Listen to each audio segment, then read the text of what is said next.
আসসালামু আলাইকুম। শীত কেমন পড়ছে আপনার এলাকায়? আমাদের উত্তরবঙ্গে কিন্তু প্রচুর শীত এখন। আজকে ভিডিওটা শুরু করার আগে ছোট্ট একটা গল্প শোনাবো আপনাদের।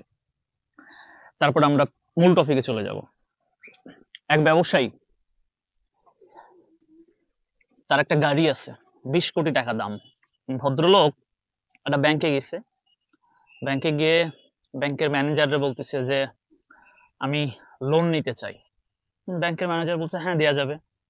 যে, "কত টাকা লোন নিবেন আপনি?" বলছে, "বেশি না, ৫০,০০০ টাকা নিবো।" ৫০,০০০ টাকার লোন। ঠিক আছে। তো ৫০,০০০ টাকা লোন নিতে গেলে ব্যাংকে লোন নিতে গেলে জামানত দেখাইতে হয় বা অনেক কিছু দেখাইতে হয়। তো বলছে যে ৫০,০০০ টাকা আপনারা লোন তো দেব। আমাদের কিছু ফর্মুলা আছে, আমাদের কিছু নিয়ম কানুন আছে, এগুলো তো মানতে হবে। বলেন কি নিয়ম? তো আপনার যে সম্পদ, যেমন জমির দলিল হইতে পারে, অনেক কিছু হইতে পারে, যেকোনো কিছু আমাদেরকে দেখাইতে হবে বা আমাদের এখানে রাখতে হবে। আচ্ছা ঠিক আছে, আমার গাড়ি আছে একটা ২০ কোটি টাকার গাড়ি। এই গাড়িটা রেখে গেলাম।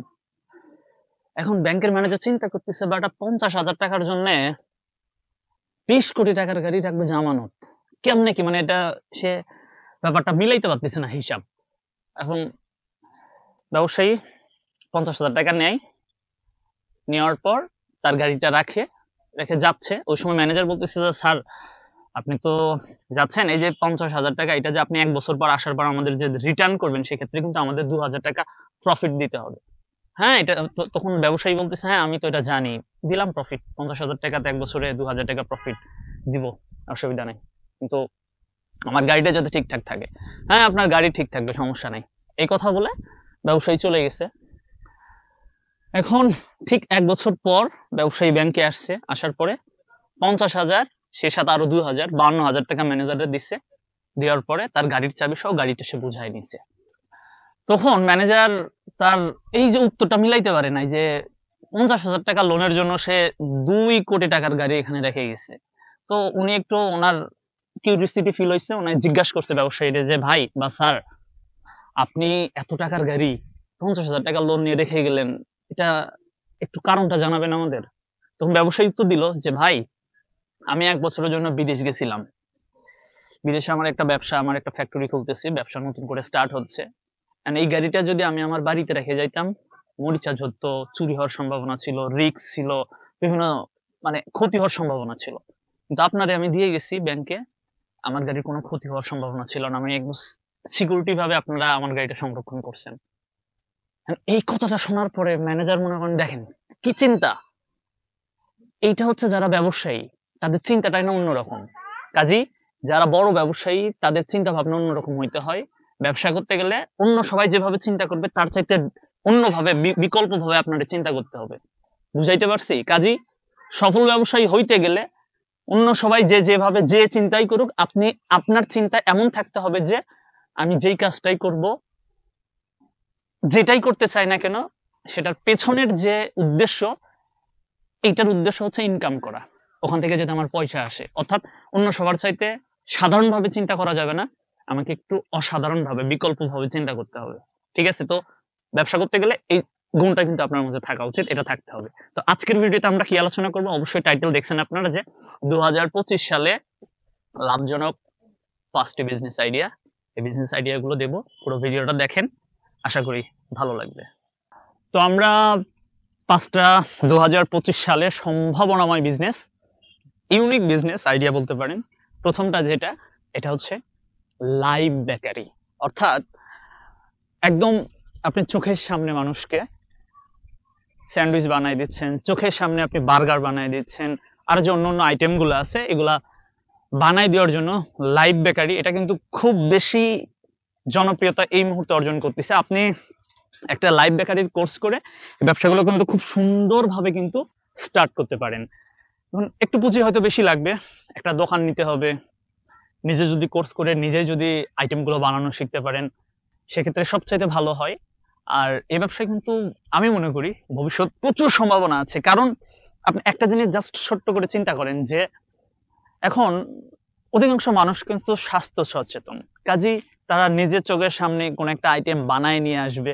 এটা খাইতেও যেমন মনে ভাল লাগবে, সে তার সন্তানকে যে খাবারগুলা খাওয়ায়, সে কিন্তু মানে এই জিনিসটা তার মনের মধ্যে থাকলো যে আমি যেটা খাওয়াচ্ছি এটা স্বাস্থ্যসম্মতভাবে আমার চোখের সামনে বানানো হয়েছে, মানে মেন্টালি স্যাটিসফ্যাকশন যেটাকে আমরা বলি, এই ব্যাপারটা কিন্তু থাকতেছে। কিন্তু বেকারির যে অন্যান্য আইটেমগুলা যারা একদিন দুদিন আগে বানায় রাখে, আমরা জানি না তারা কোন পরিবেশে এগুলা তৈরি করতেছে। কাজেই মানুষ সচেতন যেহেতু, আপনি এই লাইভ বেকারি এই বিজনেসটা কিন্তু শুরু করতে পারেন। নাম্বার দুই, আমরা বলবো এটা হচ্ছে যে অর্গানিক ফুড বিজনেস, অর্থাৎ অর্গানিক যে খাবারের আইটেমগুলা এগুলো নিয়েও কিন্তু আপনি কাজ করতে পারেন। এখন সোশ্যাল মিডিয়ার যুগ, এখন খুব বেশি সচেতন আমরা সবাই, আমরা কিন্তু খাবারের গুণগত মানের ক্ষেত্রে আপোষ করি না। এখন মানুষ অর্গানিক যে ফুডসগুলো এগুলো কিন্তু প্রচুর চাহিদা বাড়তেছে, যুগ বদলাচ্ছে, মানুষ এখন ভালো খাবারের প্রতি মনোযোগী হচ্ছে। এই জন্য অর্গানিক ফুডস, দেখেন আপনি যদি ছোট করে এক্সাম্পল দেয়, যে হানি নাটসের যে বিজনেসগুলো এগুলো কিন্তু এখন প্রচুর জনপ্রিয়। মানুষ কিন্তু একটা সময় নাস্তা করতে বিকালবেলা এই সামোসা খাইতো, এই সিঙ্গাড়া খাইতো, এই পুরি খাইতো, এখন কিন্তু মানুষ বিকেলবেলা নাস্তা করতেছে হানি নাটস দিয়ে, একটু হেলদি খাবার যেগুলো এগুলা খাচ্ছে। উন্নত বিশ্বের দিকে তাকায় দেখেন সবাই কিন্তু অর্গানিক ফুডের দিকে অভ্যস্ত। কাজেই আমরা যেহেতু আগাচ্ছি, আমরা উন্নত হচ্ছে জাতি হিসেবে, বিশ্বের বুকে মাথা উঁচু করে দাঁড়াচ্ছি, আমরাও কিন্তু এই অর্গানিক ফুডসের প্রতি আমাদের বাঙালিদের চাহিদা দিনকে দিন বাড়তেছে। এবং দেখেন অনেক মানুষ কিন্তু এই বিজনেস গুলো করা আগাই যাচ্ছে। এটা আপনি দুভাবেই করতে পারেন, অর্গানিক ফুড বিজনেস ব্যবসা আপনি অফলাইনেও করতে পারেন, অনলাইনেও করতে পারেন। আপনি আপনার ভৌগোলিক অবস্থান বিবেচনা করে এই বিজনেসটা কিন্তু শুরু করতে পারেন। তারপর 3 নাম্বার যে ব্যবসার কথাটা বলতে চাই, এটা হচ্ছে আপনার কফি শপ বিজনেস।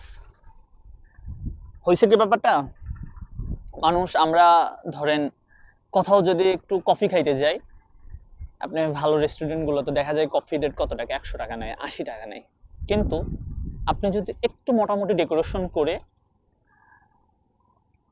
এই যে দেখবেন যে সুন্দর সুন্দর, এখন ঢাকাতে কিন্তু প্রচুর কফি শপ হচ্ছে ইদানিং, রাস্তার সাইডে, রাস্তার সাথে একটু ভালো কোয়ালিটির কফি যদি সার্ভ করতে পারেন, আপনার কিন্তু একটা জায়গা ভাড়া নেওয়া, ওখানে যে ইনভেস্টের ব্যাপার স্যাপার এগুলো কিন্তু লাগতেছে না। তখন কিন্তু আপনি 30 টাকা, 40 টাকা, ইভেন 50 টাকা দিয়ে ভালো মানের কফি কিন্তু সার্ভ করতে পারবেন।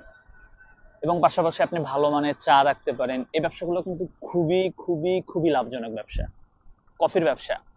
এক কাপ কফি তৈরি করতে কত টাকা খরচ হয়? 20 টাকা, 30 টাকা, ভালো মোটামুটি ভালো মানের। এগুলো আপনি বিক্রি করবেন কত টাকা? 50 টাকা। পার কাপে 20 টাকা প্রফিট সম্ভব। তাহলে চিন্তা করেন কত টাকা ইনকাম করা যায়। ভালো মানের একটা কফি শপ সুন্দরভাবে একটা ডিজাইন করে নিয়ে, পোর্টেবল হবে, ওই যে আপনার চাকা, 2-3টা চাকা থাকবে, আপনি আপনার স্থানকাল যেখানে একটু মানুষজনের সমাগম বেশি, এরকম একটা ভালো জায়গায় গিয়ে বিকাল থেকে শুরু করতে পারেন, রাত 8টা 9টা 10টা পর্যন্ত ব্যবসাটা চালানো যাবে খুব সুন্দরভাবে। আবার কাজ শেষ বা আপনি যখন আপনার শপটা বন্ধ করবেন, আবার ওটা আপনি আপনার নির্দিষ্ট গন্তব্যে নিয়ে যেতে পারবেন, মানে পোর্টেবল যেটাকে বলা হয়। কাজেই এই ব্যবসাটা কিন্তু ভালো কিছু করা সম্ভব। তারপর আমরা 4 নাম্বারটা যেটা বলবো, দেখেন ছোট্ট একটা পরিসংখ্যান তার আগে একটু শেয়ার করি। বাংলাদেশে বিটিআরসি তথ্য মতে বাংলাদেশেই 56% মানুষ স্মার্টফোন ব্যবহার করে। 17 কোটির এই দেশে 19 কোটি সিম গ্রাহক বাংলাদেশে আছে। দেখেন অনেকের 2টা 3টা করে সিম না, এবং মুঠোফোন ব্যবহার করে অলমোস্ট 9 কোটি মানুষ। চিন্তা করেন এত এত মানুষ যে স্মার্টফোন ব্যবহার করে বা মুঠোফোন ব্যবহার করে, এই ফোনগুলো সমস্যা হয় না, নষ্ট হয় না? অবশ্যই হয়। তাহলে এক্ষেত্রে কি করবেন আপনি? আপনি যদি ইয়াং মানুষ হয়ে থাকেন, আপনি 2 মাস 3 মাসের যে মোবাইল সার্ভিসিং সেন্টারগুলো আছে এগুলাতে কোর্স করবেন। কোর্স করে নিজে কাজ শিখবেন। শেখার পর, কারণ যত দিন যাবে ফোনের ব্যবহারকারীর সংখ্যা কিন্তু বাড়বে, এই সেক্টরটাতে প্রচুর সম্ভাবনা আছে। আপনি ছোট পরিসরে একটা 3 মাস 4 মাস 6 মাস মেয়াদী এগুলো কোর্স করা যায়, কিছু ফি দিয়ে। কোর্স করার পর আপনি নিজেই একটা জায়গা নিয়ে বসে হাতের কাজ, এখানে কিন্তু প্রচুর ইনকাম। আমার কাছের অনেক আমার একটা ছাত্রই আছে, ও কাজ করতে এত ভালো কাজ করতো, ওই কাজের দরুন সে এখন বিদেশ চলে গেছে, সে এখন ভালো টাকা ইনকাম করে, লাখ টাকার উপরে ইনকাম করে। চিন্তা করছেন? কাজে মোবাইল সার্ভিসিং ছোট মনে হইতে পারে, কিন্তু এর মধ্যে কিন্তু পয়সা আছে, এর মধ্যে কিন্তু ভালো ইনকামের একটা সম্ভাবনা আছে। আপনি ছোট থেকে শুরু করেন, অসুবিধা কি? বিশ্বের যারাই আজকে বড় বড় বিজনেসম্যান, তারাই খুব ছোট থেকে, শূন্য থেকে শুরু করেছিল। আপনি মোবাইল অ্যাক্সেসরিজ, ধরেন মোবাইল সার্ভিসিং দিতে দিতে মোবাইল অ্যাক্সেসরিজ হালকা পাতলা কিছু রাখলেন, একটু চার্জার রাখলেন, অন্যান্য অনেক কিছুই রাখা যায়, অনেক গেজেট টেজেট আছে এগুলো রাখা যায়। আস্তে আস্তে আপনার যখন পুঁজি বাড়বে, ব্যবসা বাড়বে, তখন আস্তে আস্তে দুই একটা ফোন উঠানো শুরু করলেন, এভাবে দেখবেন যে আপনি আস্তে আস্তে একটা মোবাইল শপ দিয়ে ফেলছেন। শুরুটা করতে হবে আপনাকে, শুরু না করলে হবে না। অর্থাৎ কমফোর্ট জোন থেকে কিন্তু আপনাকে বেরিয়ে আসতে হবে। এই কমফোর্ট জোনের কথাটা যেহেতু আসলে আর একটা গল্প শেয়ার করি, শুধু গল্প চলে আসে। ধরেন একটা পাতিলে গরম পানি, ফুটন্ত পানি, একটা ব্যাঙ রে ধরে নিয়ে এসে যদি ওটা দেন, ব্যাঙ থাকবে, লাফ দিয়ে কিন্তু চলে যাবে। আবার ঠান্ডা পানি এক পাতিলে নিলেন, নিয়ে ওর মধ্যে একটা ব্যাঙ রাখছেন, ব্যাঙ তো ঠান্ডা পানি পালে থাকবে, তার কমফোর্ট জোন ওইটা। তখন আপনি ওর নিচে আস্তে আস্তে হিট দেওয়া শুরু করলেন। এখন ব্যাঙ মনে করলো যে পানি গরম হচ্ছে, সমস্যা নাই, আমি থাকতে পারবো। মানায় নিতে নিতে নিতে একটা সময় সে আর মানায় নিতে পারবে না, সে কিন্তু পড়ল তুলবে, মারা যাবে। ইন্নানিল্লাহ। এখন এই যে সে কমফোর্ট জোন থেকে বাড়াই নাই, এখন আপনারও ভাই কমফোর্ট জোন থেকে বেরিয়ে আসতে হবে। আপনি যদি শুধু মানায় নিতে থাকেন যে না চলতেছে, যেভাবে চলে চলুক না, সমস্যা কি, চলতেছে তো, কেটেই যাচ্ছে, তো কেটেই যাবে, এই কেটে যাচ্ছে কেটেই যাবে, এটা ভাই চলবে না। আপনারে আপনার কমফোর্ট জোন থেকে বেরিয়ে এসে কাজে লেগে যেতে হবে। নাম্বার 5 এবং শেষ বিজনেস আইডিয়া যেটা, এটা হচ্ছে গিফট শপ। দুনিয়া যতদিন টিকবে, মানুষ মানুষকে উপহার দিবে, প্রেমিক তার প্রেমিকারে উপহার দিবে।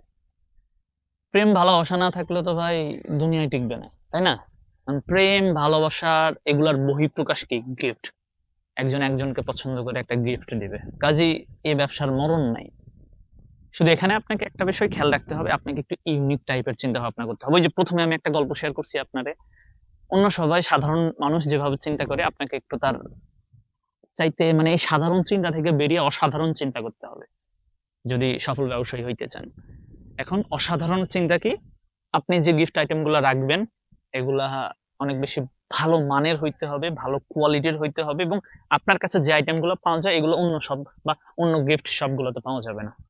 এটা যদি সুনিশ্চিত করতে পারেন, গিফট আইটেমের বিজনেস থেকে ভালো কিছু করা সম্ভব। যারা ইয়াং ভাইরা আছেন, আপনারা জানেন, আপনি নিজে যখন প্রেমে পড়ছিলেন, আমার ভিডিওটাতে যদি দেখে থাকেন, আপনি নিজে প্রেমে যখন পড়ছিলেন, প্রেমিকার জন্য গিফট কেনার জন্য গিফট শপে যান নাই? খুঁজে খুঁজে যেটা আপনার পছন্দ বা আপনার প্রেয়সীর যেটা পছন্দ সেটা খুঁজেন নাই? সিম্পল হিসাব। এটার চাহিদা থাকবে যতদিন দুনিয়া টিকবে। শুধু আপনার একটু বিকল্পভাবে চিন্তা করতে হবে যে আমি ভালো কোয়ালিটির, যেটা অন্য সবার কাছে নাই, সেটা আমি সংগ্রহ করব। আর কিভাবে সংগ্রহ করবেন? দুনিয়া এখন ইনফরমেশনে ভরা, গুগলে সার্চ দিবেন, কি চান আপনি, সবকিছু এখন হাতের মুঠোয়। কাজেই এগুলো নিয়ে দুশ্চিন্তা করার প্রয়োজন নাই। শুধু আপনাকে চিন্তাটা করতে হবে ভিন্নভাবে, তবে আপনি আগাই যেতে পারবেন। কাজেই আমরা এই যে 5টা ভিডিও আজকে, বা সরি, আজকে আমরা যে 5টা বিজনেস আইডিয়া আপনাদের মাঝে শেয়ার করলাম, এগুলো নিয়ে একটু চিন্তা ভাবনা করেন। আগামী দিন 2025 সাল, এখানে আরো বেশি দুনিয়া পরিবর্তন হবে, আরো বেশি দুনিয়া আগায় যাবে।